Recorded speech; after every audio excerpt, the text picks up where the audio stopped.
اعوذ باللہ من الشیطان الرجیم، بسم اللہ الرحمن الرحیم۔ اچھا، میرے جو بھی آپ طالب علم ہیں، میرے اصول کو اس میں تھوڑا سمجھ لیں کہ میں آپ کو یہ بتا دوں کہ آپ جو یہ کورس کر رہے ہیں یا جو کام کر رہے ہیں، چاہے وہ او ٹی ٹیکنیشین کا کر رہے ہیں یا آپریشن سے متعلق جتنے بھی کام ہیں وہ کر رہے ہیں، یا آپ کا ہاسپیٹل کا ایچ آر ہے یا ایمرجنسی ہے نا، وارڈ ہے، یہ سارے ایک سسٹم ہے جس کے اوپر ہم آپ کو روزانہ اس کے حساب سے بتائیں گے۔ لیکن اس سے پہلے بتاتا ہوں کہ کامیابی کے بارے میں بات کروں کہ کامیابی کیسے حاصل کرنی ہے، تو اس کے لیے میں سب سے پہلے آپ کو یہ چیز ایک مثال دے کر بتانا چاہتا ہوں۔ مثال یہ ہے کہ جب ہم چھوٹے تھے تو ایک پروگرام آتا تھا نیلام گھر، اس کو طارق عزیز مرحوم صاحب چلاتے تھے، بہت ہی مشہور ہمارے فلم سٹار بھی تھے اور کمپیرنگ بھی تھے، اور ٹی وی کے اندر پہلا جو خبرنامہ پڑھا تھا وہ انہوں نے ہی پڑھا تھا جب ٹی وی ایجاد ہوا تھا،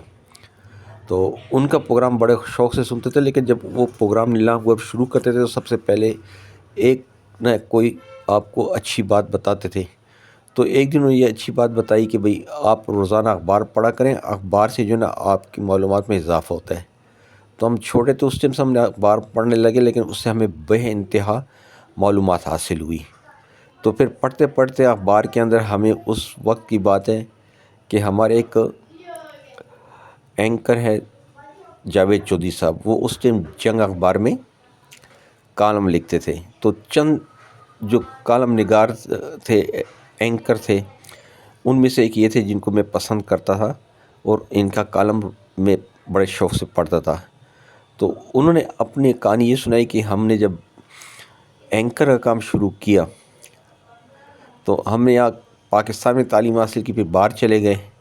اور جب باہر سے واپس آیا اور میں نے آ کر یہاں پر کیا میں صحافت شروع کی، اور صحافت کو میں نے جوائن کیا، تو اس وقت اتنی ترقی یہاں نہیں ہوئی تھی، تو ہم بائک پر جاتے تھے۔ میری بائک پنچر ہو گئی۔ اچھا، پنچر بنانے کے میں نکلا، لیکن میں نے راستے میں یہ سوچا تھا کہ یار ہمارے ساتھ ایک لڑکا تھا کلاس میں جو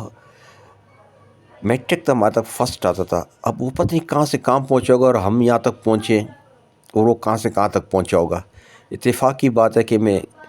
پنچر کی دکان پر کھڑا ہوا، اور وہاں پنچر بنانے جب کھڑا ہوا تو وہی لڑکا میرے سامنے پنچر بنانے کے لیے آ گیا۔ تو میں دیکھ کر بہت حیران ہوا،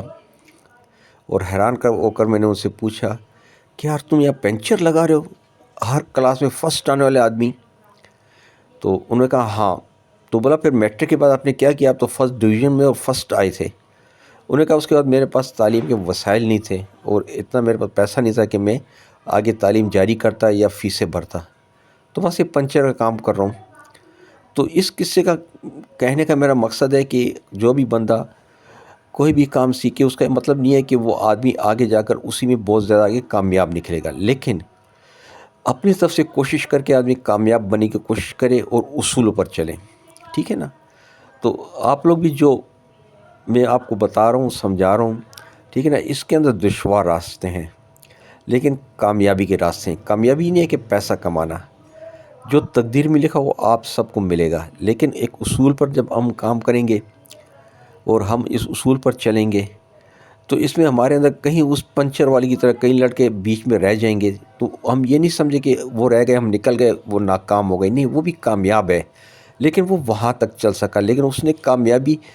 کی اس کی منزل جو ہے نا وہاں پر سٹاپ ہو کر راستہ الگ ہو گیا، یعنی وہ پھر پنچر کے کام پر لگ گیا، اور وہ بھی ایک وسیع بزنس ہے، اگر آپ کرنے بیٹھتے ہو تو کرتا ہے، لیکن وہ بندہ ہمت نہیں آ رہا کہ ٹھیک ہے میڈیکل میں نہیں ہوا تو یہ خدمت ہے۔ اس طرح ہمارا یہ میڈیکل کا لائن ہے، اس کے اندر ہمیں دکھ ہوتا ہے کہ کئی لوگوں کو انفیکشن ہو جاتا ہے، کئیوں کے لیے بہت زیادہ خرچے کی ضرورت پڑتی ہے جو وہ افورڈ نہیں کر سکتے ہیں، اور کئی ایسے اللہ کے نیک بندے جو وہ خرچ کرتے ہیں لیکن ان کا پیسہ میڈیکل لائن میں صحیح طریقے پر خرچ نہیں ہوتا، یعنی کہ ویلفیئر میں وہ طریقے سے نہیں استعمال ہو رہا جو ہونا چاہیے۔ تو ہم ان سب چیزوں پر کام کریں گے انشاءاللہ۔ تو آئندہ کلاس کے اندر پھر مزید انشاءاللہ ہم اس کو شروع کریں گے اور اسی سے بات کریں گے، ٹھیک ہے نا؟ اب السلام علیکم۔